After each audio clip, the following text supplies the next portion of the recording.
Mesdames et messieurs, rebonjour et bienvenue pour cette nouvelle édition de Midi au Caire pour ce dimanche le 9 janvier 2022. On commence tout de suite avec ce compte rendu. Le président Abdel Fattah el-Sisi a assisté à la cathédrale de la Nativité du Christ, à la nouvelle capitale administrative, à la messe du Noël copte orthodoxe. Le pape d'Alexandrie, patriarche de la prédication de Saint-Marc, et des coptes égyptiens, alors Tawadros II, accompagné des évêques participant à la messe de Noël, a reçu le chef de l'État à son arrivée dans une atmosphère chaleureuse. Et pour plus de détails, voici un compte rendu.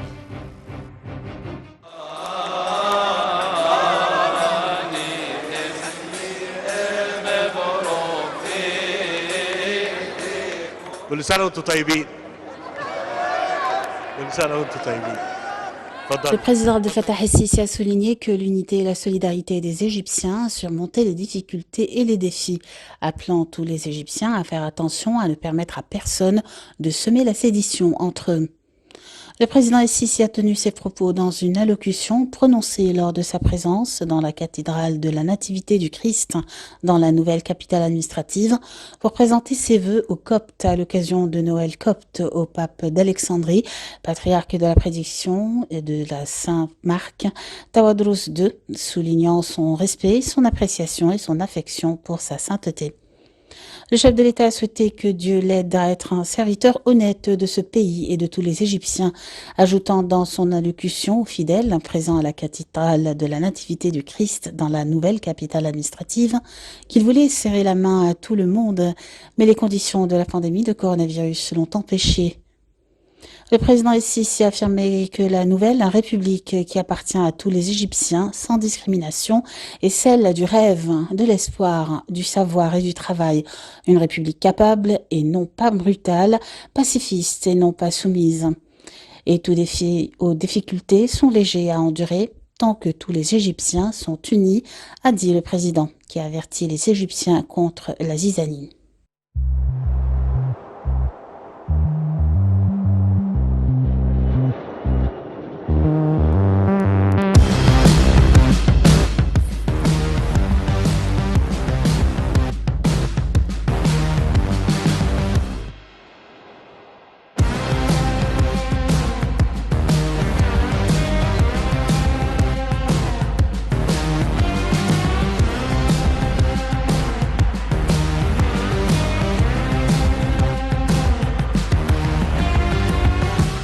منتدى شباب العالم تحت رعاية السيد الرئيس عبد الفتاح السيسي رئيس الجمهورية، شرم الشيخ، من 10 إلى 13 يناير 2022. سجل الآن.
مسرح شباب العالم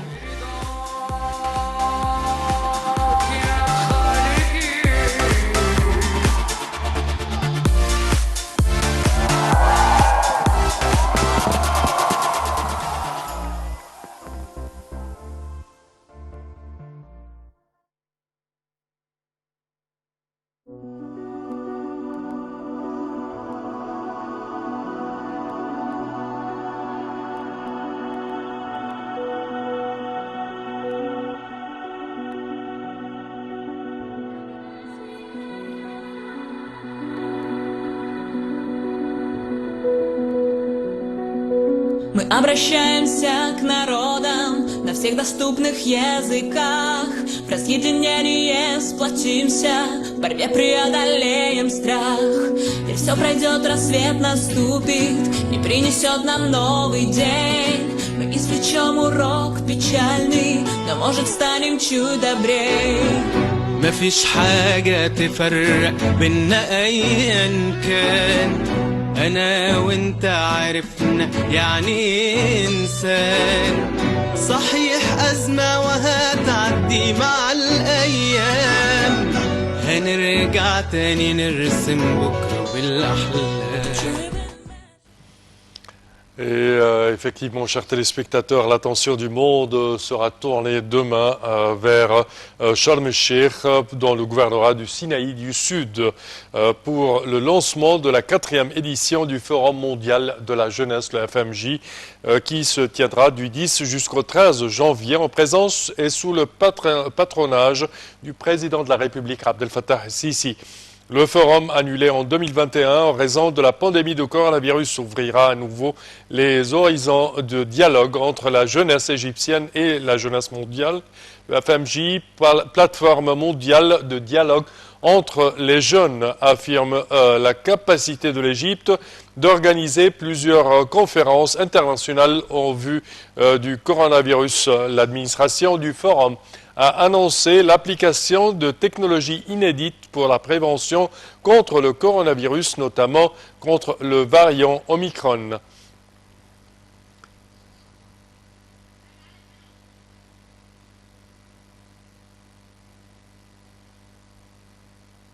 Et avec nous, chers téléspectateurs, notre envoyé spécial à Sharm el-Sheikh pour le Forum mondial de la jeunesse, notre collègue Noha Ala. Bonjour.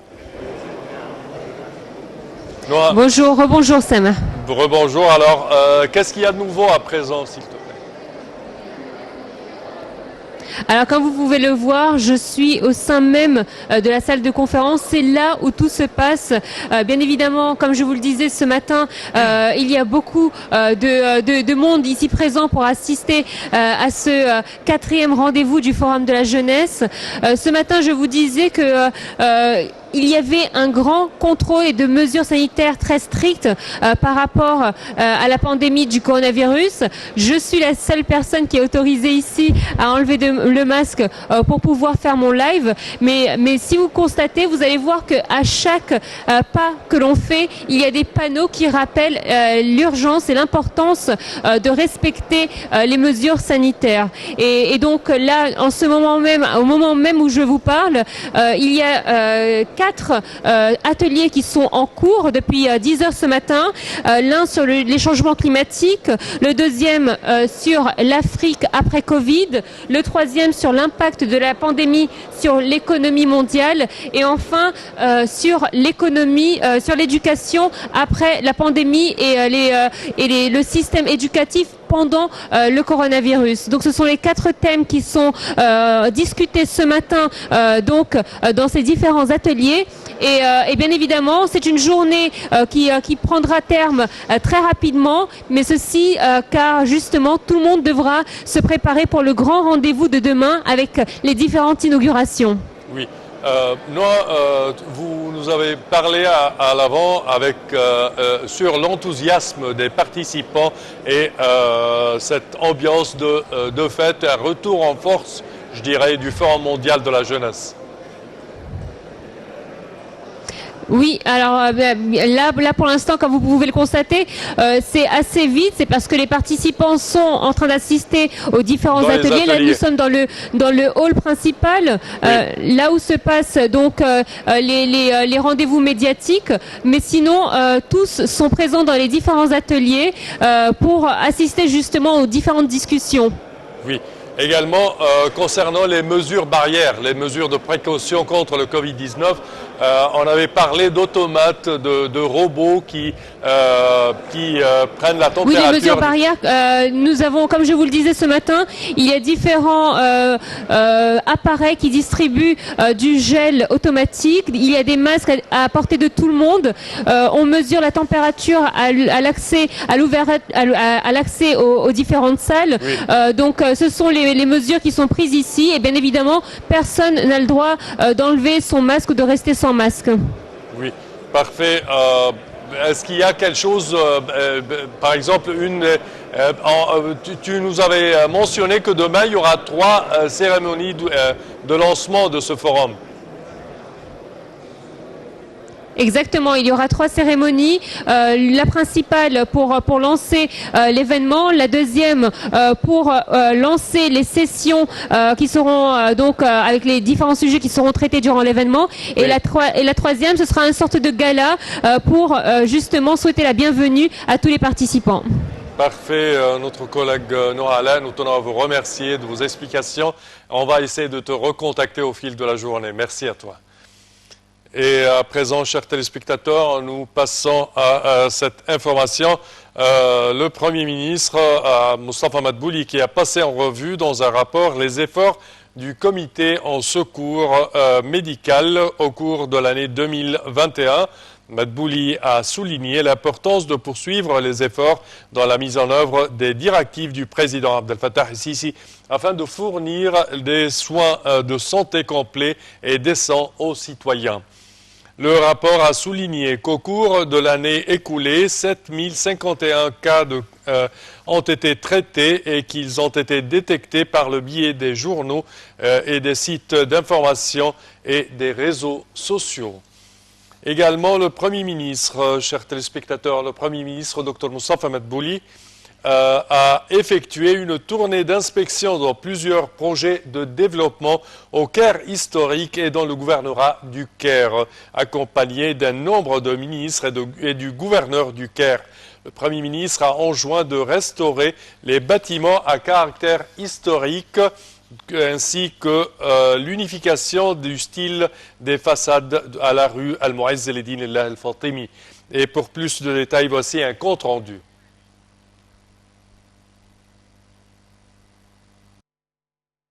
Le gouvernement tient à intensifier les réunions et les visites sur le terrain pour suivre les travaux de développement du Vieux-Caire, a affirmé le Premier ministre Moustapha Madbouli, et cela lors d'une tournée d'inspection d'un certain nombre de projets de développement des quartiers de cette zone, ordonnant de poursuivre les travaux de restauration des bâtiments antiques.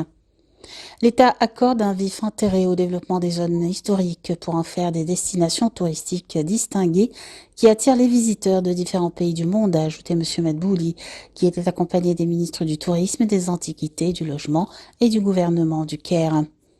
Le Premier ministre a suivi sur le terrain le projet de construction d'un hôtel touristique à caractère historique sur le site de Wekalet el-Shourbaghi qui offrira une expérience distinguée à ceux qui souhaitent visiter cette zone et connaître les secrets de sa civilisation. Cet hôtel qui donnera sur la rue El-Mu'izz, Darb el-Gharba et Bab el-Futouh comprendra 28 chambres d'hôtel et 10 suites. M. Madbouli a ordonné de verser vite des indemnisations aux propriétaires des bâtiments vétustes qui seront démolis et de poursuivre la restauration de tous les bâtiments à caractère archéologique et historique dans la zone. Et pour plus d'explications sur ce sujet, mesdames et messieurs, nous avons le plaisir d'accueillir au bout du fil M. Maged Goubran, qui est guide touristique et expert en tourisme. Bonjour, M. Maged. Allô, M. Maged Goubran?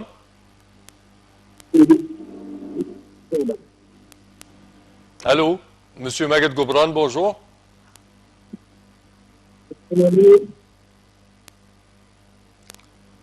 Il me semble que nous avons un problème, on va essayer de le régler et on poursuit, chers téléspectateurs, avec cette information. L'Égypte suit de près les derniers développements au Soudan. C'est ce qu'a indiqué samedi le ministère des Affaires étrangères dans un communiqué. Selon ce communiqué, l'Égypte soutient l'action actuelle de l'ONU en faveur de la stabilité au Soudan en activant le dialogue entre les parties soudanaises. L'Égypte appelle toutes les parties à choisir un nouveau Premier ministre de transition et à former un gouvernement dès que possible, exprimant sa disposition de soutenir ce gouvernement avec les moyens possibles.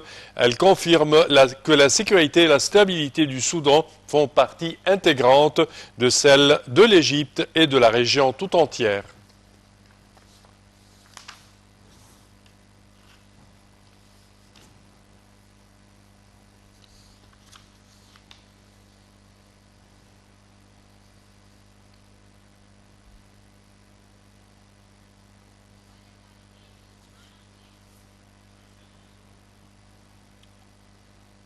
Et concernant la visite d'inspection du Premier ministre Dr Moustapha Madbouli dans le vieux Caire historique, nous avons le plaisir d'accueillir au bout du fil M. Maged Gopran, qui est guide touristique et expert en tourisme. Bonjour M. Maged. Bonjour M. Sameh et bonne année à vous et Merci, à pareillement. tous vos spectateurs. Merci à vous. Alors, premièrement, comment voyez-vous ces grands projets de restauration du vieux Caire à partir du vieux Caire jusqu'à la citadelle et le vieux quartier d'Al-Azhar? Bien sûr, c'est un projet qui remonte à quelques décennies déjà et dont une partie avait commencé, notamment la rue El Mouez, qui est la seule rue de la ville du Caire de l'époque de sa fondation au Xe siècle qui subsiste. Et puis, pour différentes circonstances, ce projet avait avancé un peu, puis avait été interrompu, et je pense que maintenant, les choses vont être reprises en main, et que non seulement cette partie du Caire fatimide, comme on l'appelle, du Xe siècle, mais toute la partie partant de ce qu'on appelle le Vieux Caire et de l'ancienne ville d'El Postat jusqu'à cette région, bien sûr, mérite une mise en valeur de quelques joyaux architecturaux de ces époques-là. Oui, certainement, avec le nouveau musée de la civilisation égyptienne. Bien sûr, parce que en fait, ce musée de la civilisation est en plein cœur de cette région. Il est tout proche, il jouxte quasiment les vestiges de la ville d'El Postat, qui est la première cité arabo-musulmane qui a été fondée au 7e siècle par le conquérant arabe Abd al-As. Et justement, le musée de la civilisation est en plein cœur de toute cette région et qui s'étend de cette région-là jusque du côté de la mosquée Al-Azhar et la rue El Mouez, et qui fut le noyau de la fondation de la ville du Caire en 969. Oui, oui. Comment quand même voyez-vous ces régions et leur importance? Quels sont les endroits les plus importants dans ce grand projet? Alors à ce niveau-là, vous posez une colle parce que tout est important. Mais bien sûr, peut-être s'il y a des priorités ou un choix à faire, ça serait surtout la remise en valeur correcte, cette fois-ci, de la seule rue, encore une fois, qui subsiste du Caire historique, la rue El Mouez, et qui comporte sur son étendue, parce qu'elle est scindée en deux, en fait, par la rue El-Azhar, et tous les travaux concernent, pour l'instant, la partie nord, qui part de Bab el-Fetour jusqu'à la rue El-Azhar. L'autre partie, la partie sud, qui part de la rue El-Azhar jusqu'à la porte de Zouela ou Bab Zouela, c'est encore plus compliqué, il y a encore beaucoup à faire. Mais déjà, il y a un aménagement qui a été ébauché dans la partie nord, comme je vous dis, mais qui mérite d'être amélioré parce que rien qu'en parcourant cette distance d'un peu plus d'1,5 kilomètre, vous parcourez toutes les différentes époques de l'architecture islamique, quoi, de l'époque fatimide, ayoubite, mamelouk, ottomane. Il y a tout sur l'étendue d'un peu plus d'1 kilomètre de longueur.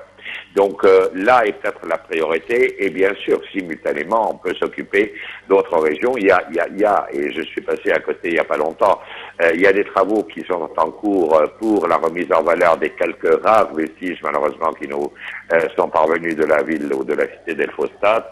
Oui. Et toute cette région mérite une attention particulière, mais si j'avais, moi, la décision entre les mains et une priorité, ça serait la rue El Mouez et dans son intégralité. Oui, nord et sud aussi. Certainement. Malheureusement, je tiens à vous remercier, Monsieur Maged Gopran. Je répète que vous êtes guide touristique et expert en tourisme. Merci de vos explications. Et nous enchaînons, chers téléspectateurs, avec cette information sportive.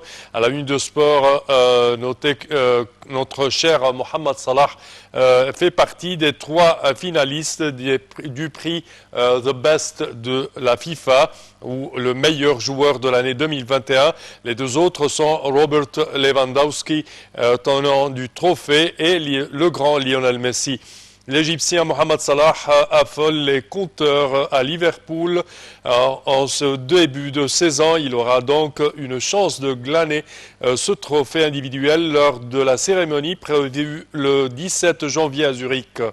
Les lauréats sont sélectionnés par un jury international composé de sélectionneurs, capitaines, journalistes, ainsi que des supporters et des supportrices du monde entier en ligne.